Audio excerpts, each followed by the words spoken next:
Right, తిరిగి స్వాగతం. ఇక చర్చలోకి వెళ్ళడానికి ముందుగా మరికొన్ని ఇంట్రెస్టింగ్ వార్తలు కూడా మీ దృష్టికి తీసుకొస్తాను. మెడికల్ కాలేజీల ప్రైవేటీకరణపై ప్రజా ఉద్యమం, సమర సంతకం, చంద్రబాబు సర్కార్ తీరుపై కోట్ల మంది కన్నెర్ర.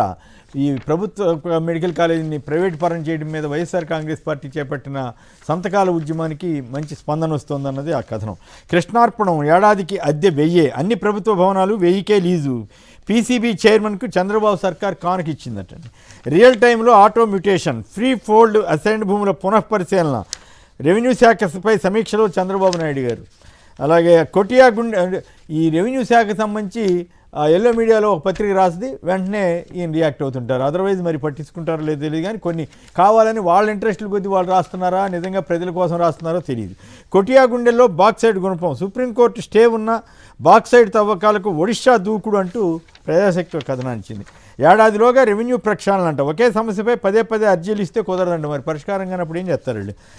ఏడాదిలోగా అంటే మరి ఇప్పుడు ఏడాదిన్నర అయిపోయింది వచ్చేసారు, మరి ఇప్పుడు ఏడాదిలోగా అని మళ్ళీ ఇప్పుడు కండిషన్ పెట్టారు. అది కూడా ఎల్లో మీడియా ఏదో చెప్తుంది కాబట్టి తప్పనిసరి అయిన మా పరిస్థితిలో ఏం చేస్తున్నారో ఏమో.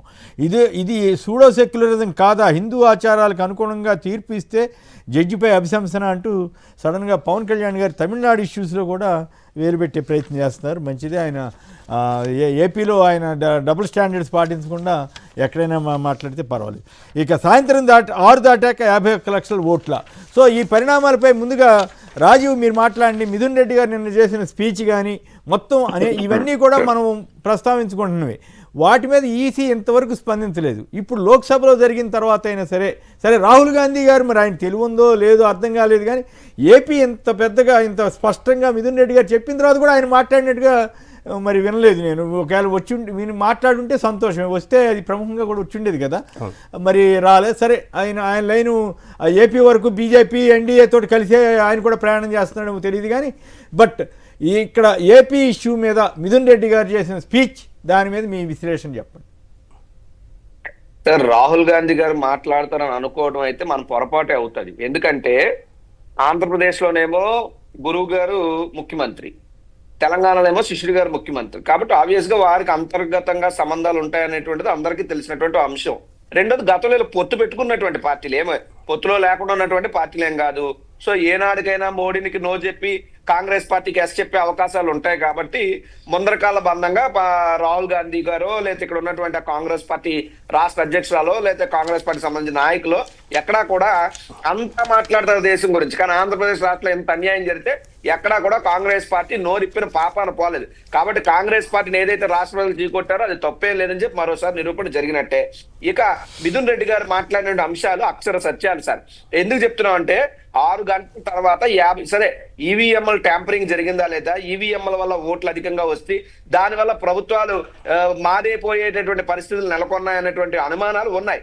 సో దీన్ని ఎవరు కూడా కన్ఫర్మ్ చేయట్లేదు, మేము కూడా కన్ఫర్మ్ చేయట్లేదు. మాకున్నటువంటి అనుమానాన్ని మేము వ్యక్తపరిచినప్పుడు ఆ అనుమానాన్ని నివృత్తి చేసి నిజాన్ని బయట పెట్టాల్సినటువంటి బాధ్యత గౌరవ ఎలక్షన్ కమిషన్ మీద ఉంటది. కానీ గౌరవ ఎలక్షన్ కమిషన్ నుండి స్పందన కరువు అవుతున్నప్పుడు మా అనుమానం మరింత బలపడుతుంది. ఆ బలపడినటువంటి అనుమానాన్నే ఈ రోజు పార్లమెంట్ లో మిథున్ రెడ్డి గారు చెప్పడం జరిగింది. అందులో భాగంగా కొన్ని కీలకమైనటువంటి అంశాలు ఏదైతే అనగా విజయనగరానికి సంబంధించినటువంటి మాజీ పార్లమెంట్ సభ్యులు ఉన్నారో, ఆయన కౌంటింగ్ పోలింగ్ రోజు ఈవీఎం తాలూకా పర్సంటేజ్ చూసిన తర్వాత మళ్ళీ కౌంటింగ్ రోజును చూస్తే ఆ ఈవీఎం తాలూకా పర్సంటేజ్, బ్యాటరీ పర్సంటేజ్ అనేటువంటిది బాగా పెరగడం జరిగింది. సో ఈ మధ్యలో ఆ ఈవీఎం లో ఉన్నటువంటి స్ట్రాంగ్ రూమ్ వద్ద ఉన్నటువంటి సీసీ కెమెరా ఫుటేజ్ ని ఇమ్మని చెప్పి అడిగితే దాని మీద స్పందన లేదు. అసలు ఆ ఈవీఎం లో పోలింగ్ తర్వాత ఎవరు హ్యాండిల్ చేశారు, పోలింగ్ కి కౌంటింగ్ మధ్యలో ఎవరి చేతుల్లోకి వెళ్ళాయి అన్నటువంటిది ఉన్నటువంటి అనుమానం. రెండోది, వీవీప్యాట్ల గురించి అడిగితే వీవీప్యాట్లని తగలబెట్టేసా ఉంటారు. అంత తొందరగా ఎలా తగలబెడతారండి? కనీసం అవ్వకుండా ఏమైనా అనుమానాలు ఉన్నాయా లేవా, నిర్ణీతమైనటువంటి సమయం, ఆ రూల్స్ రెగ్యులేషన్స్ ఫాలో అవ్వాల్సిన పరిస్థితి ఏం లేదా అన్నది రెండో అంశం. ఇక మూడోది ఏంటంటే 6 గంటలు దాటిన తర్వాత, జనరల్గా 6 గంటలు దాటిన తర్వాత ఓట్స్ పోల్ అవ్వవు. జనరల్గా లైన్ లోకి వెళ్ళిపోయిన వాళ్ళని నిలబెట్టి ఆ లైన్ పూర్తయినంత వరకు ఓటేసి పంపిస్తారు ఎంత సమయమైనా. అంతే తప్పితే 51 లక్షల మంది లైన్ లో నిలబడిపోతారు రాష్ట్రం మొత్తం కూడా 6 గంటల లోపు, 6 గంటల తర్వాత. సో ఇదొక అతిపెద్ద అనేటువంటి అనుమానం. 6 గంటల తర్వాత 51 లక్షలు ఓట్లు పోలే, ఆ ఓట్లు చాలు కదా అటు ఉన్నటువంటి ప్రభుత్వాన్ని ఇటు మార్చడానికి, ఆ ఓట్లు సరిపోతాయి. సరే, అవి కృత్రిమంగా వేసినటువంటి ఓట్ల, ట్యాంపర్ చేసినటువంటి ఓట్ల అన్నటువంటి అనుమానాలు మాకున్నాయి. దీన్ని మేము అడిగితే ఏమంటారు, గతంలో మీరు గెలలేదా 151 సీట్లు, అప్పుడు మీకు అనుమానాలు రాలేదని మాట్లాడతారు. ఆ రోజు మీరు ఆ రోజుకి ఇప్పుడు ఉన్నటువంటి పరిస్థితులు, అక్కడ ఉన్నటువంటి సంఘటనలు చెప్తున్నాయి. మేము గెలిచినప్పుడు ఎప్పుడు ఈ విధమైనటువంటి సంఘటనలు జరగలేదు. కానీ నెంబర్ ఆఫ్ ఇన్సిడెంట్స్ ఇక్కడ క్లియర్ గా కనబడుతున్నప్పుడు మేము ప్రశ్నించడంలోనో, మేము అనుమానం వ్యక్తపరచడంలోనో అది తప్పేం కాదు. ప్రజాస్వామ్యబద్ధంగా మా బాధ్యత. మేము అడగకపోతే తప్పు అవుతుంది, మేము నిలదీయకపోతే తప్పు అవుతుంది. మీరు అడిగినప్పుడు మీరు సమాధానం చెప్పాల్సినటువంటి బాధ్యత ఎలక్షన్ కమిషన్ ఉంది. కానీ ఇక్కడ రాజకీయాలు మాత్రం ఈ అంశంలో చెయ్యొద్దని చెప్పి నేను కోరుతూ, తర్వాత ఇంకొక అంశం సార్, ఒకానొక నియోజకవర్గంలో ఒక బూత్ లో సుమారు ఒక 600 చిల్లర ఓట్లుంటే ఒకే ఒక ఓటు ఏదో పట్టడం జరిగింది మాకు. పార్లమెంట్ కి ఏమో ఎక్కువ ఓట్లు పడ్డాయి, అసెంబ్లీ సెగ్మెంట్ కి ఏమో సింగిల్ ఓటు పడింది. హిందూపూర్ లో అక్కడ కనీసం మా బూత్ ఏజెంట్లు ఉంటారు, మా బూత్ ఏజెంట్లు ఫ్యామిలీలు ఉంటాయి, 30 ఓట్లు రావు వైఎస్ఆర్ కాంగ్రెస్ పార్టీకి. అంటే ఇక్కడ ఈ రకమైనటువంటి అనుమానాలు వ్యక్తం అవుతుండే తప్పేం లేదు. సో ఖచ్చితంగా పార్లమెంట్ వేదికగా ఇప్పుడు చెప్పిన తర్వాత అయినా ఈసీ గారు దీని మీద స్పందించాలి. ఎప్పటికైనా రాహుల్ గాంధీ గానీ కాంగ్రెస్ పార్టీ గానీ దేశం మొత్తం మాట్లాడుతున్నారు ఓట్ చోరీ గురించి, లేదంటే ఈవీఎం ట్యాంపుల గురించి. ఏం ఆంధ్రప్రదేశ్ రాష్ట్రం భారతదేశంలో భాగం కాదా? ఆంధ్రప్రదేశ్ రాష్ట్రంలో అన్యాయం జరగట్లేదా?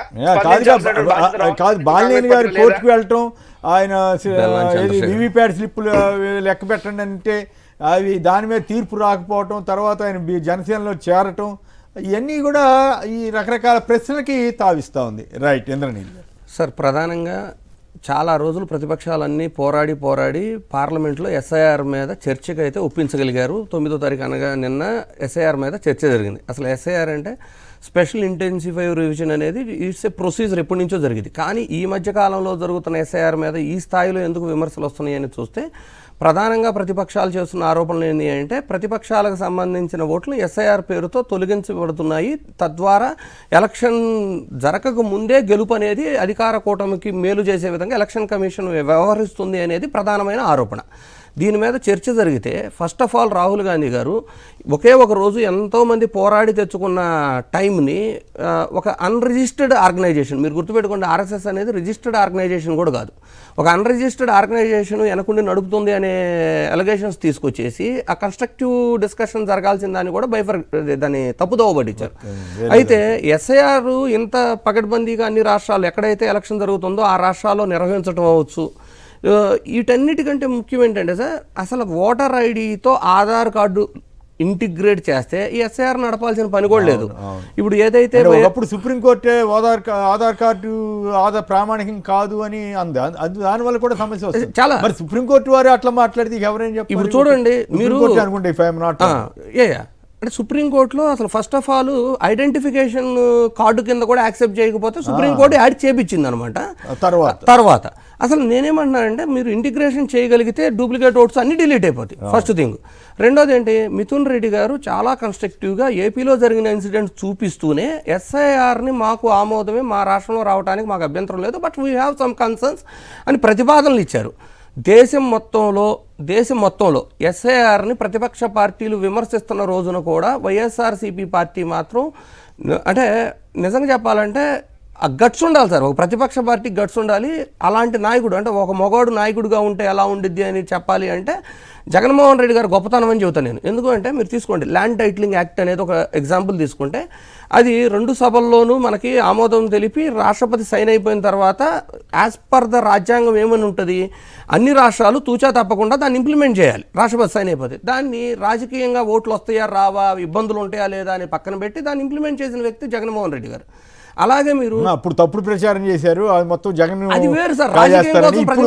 ఇప్పుడు మళ్ళీ చంద్రబాబు గవర్నమెంట్ కూడా అది కూడా ఈ రోజు పేపర్లో సర్వేలో కూడా అనేక తప్పులు జరుగుతున్నట్టు మళ్ళీ వస్తూనే ఉన్నాయి కదా. చూడండి, అది కూడా చూడండి. ఈరోజు రీసర్వే 7,600 గ్రామాల్లో కంప్లీట్ చేశాము సక్సెస్ఫుల్గా అని చేశారు.